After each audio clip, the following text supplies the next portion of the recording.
It looks like Manchester City are going to win the league. We don't know if that's going to happen or not, but at the time of recording, we imagine Man City will do what Man City do, be brilliant, win another game of football, especially in a British summertime city, which is what Tony said to us last week, where Man City do what they do. So, with Man City put to one side, is criticism of Arsenal and Arteta warranted? When I read this sentence, which is not my opinion, it's just a sentence I need to read, they have now probably thrown it away twice. I guess the bottom line is that they have spent a solid amount of money. What criticism could you find at Arteta this season? Is there anything? Is this not a question for you, Harry? This is more a question for Kim. I don't know. Well, first of all, we've got to kill off that sentence because thrown it away for a second time.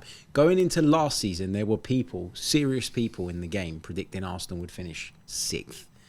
And they took the title race down until the last few weeks. So how can you say somebody threw something away that you never expected them to achieve? And this season, of Manchester City, Liverpool and Arsenal, the 3 sides that have been in the race for most of the campaign, Arsenal spent the least time on top. So again, can you say that they've thrown it away? I don't think you can.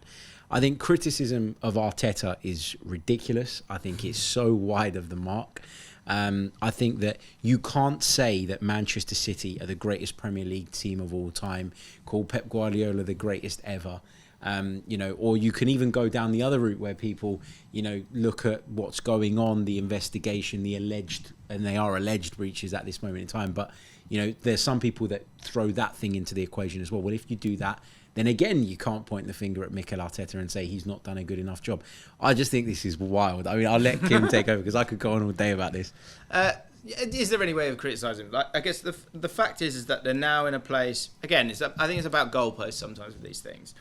I think from where Arteta was initially and what he took over, I personally, I don't think you can really criticise him too much because where they are now, I think in what is a logical, sensible, sustainable way, they've spent money and progressed year in, year out. Now, I've said numerous times that this last 6 months is actually a huge 6 months for him because regardless of winning it or not, they really needed to progress. And that meant having the ability to get through difficult games and take it closer and to not bottle it, which I think, in my opinion, as a neutral, I would go last year, the wobble came and they found their level and they were overwhelmed. And I think the year before that, they kind of ran out of steam a little bit and maybe didn't have the squad that they needed to get it done. For me, this year, I would say they have progressed. They've taken it to the final game, whatever happens. And even if they don't win that final game of the season, I think anyone throwing a sort of bottling tag would be a sort of a waste of breath. But I think the other thing to say with this seems to me as an incredibly well coached team. Yeah. And the squad building for me is the blueprint of which that I look at any other team in the Premier League these days. When we look at the sort of the top sides and where they want to go, the way that they have moved in the last few years, young players, young experienced players who've played games. Clive Palmer, I was chatting to him a couple of weeks ago, he was saying that, and it blew my mind. All these players that came in, 24 or maybe younger, hundreds of games. Yeah, that is so clever, and that's why Chelsea have struggled. Haven't got the hundreds of games. You're going to have to go and find them. And when Man United, no clear style of play, so you've got a squad that's a mess over there as well. And that's why Arsenal have flown as far as they have. So I think it's very, very difficult. What do you think? I think criticism is unfair, and I think Arteta has improved on all of the things that were missing last year.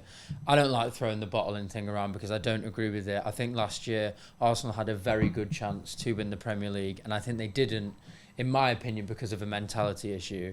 I feel like is that not the same thing? No. I think it's a different thing. I think if you bottle something, that's when you have it completely in your grips and you completely let it go. I think Arsenal didn't have the experience and didn't have the mentality of winning that was needed to get over the line against a Manchester City team. I think they've changed that now. I think even just bringing in Declan Rice and the players that they've got now seem to be a bit more of a cohesive unit. And as you say, they've spent the majority of the season not on top of the Premier League. So I don't think it's fair to say that they've bottled it. I think there is some criticism which can be levelled at Arteta, and I think that is just criticism of a few certain games.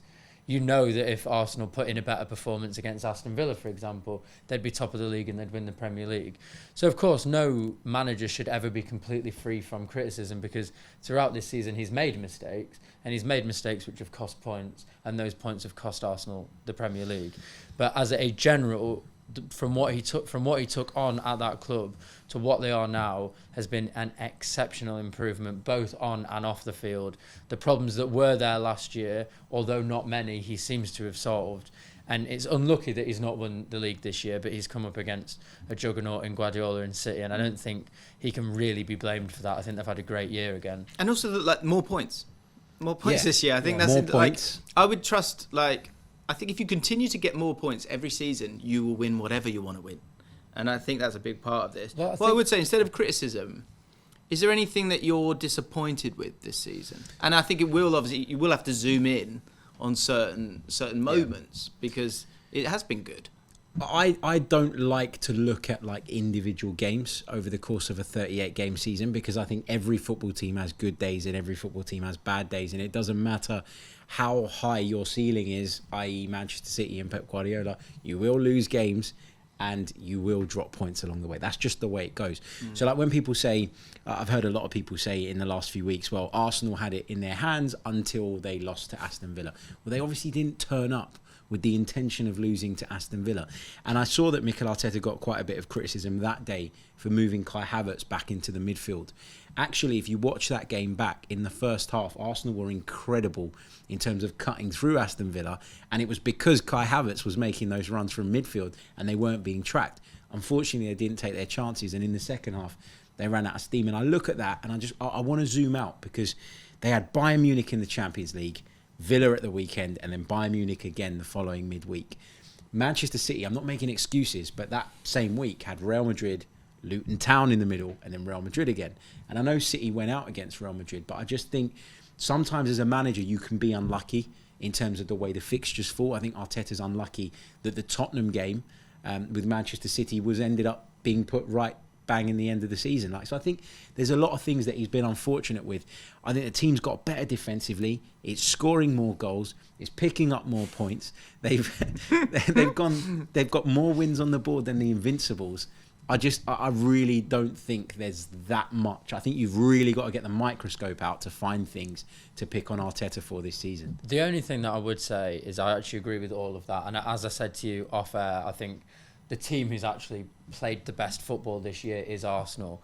I think there is something slightly missing at Arsenal, whether it's with Arteta or whether it's with the players.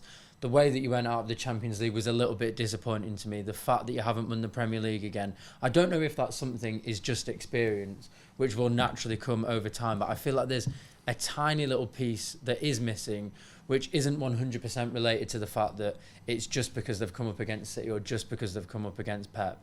Having said that, I think once Pep leaves City and City get low, I would imagine that Arsenal, the natural heir, I can't see anyone else playing the way that they are. And I think once City get a little bit weaker for a couple of years, I think Arteta is for sure the right man at Arsenal. And I'm sure he will end up winning a league at some point.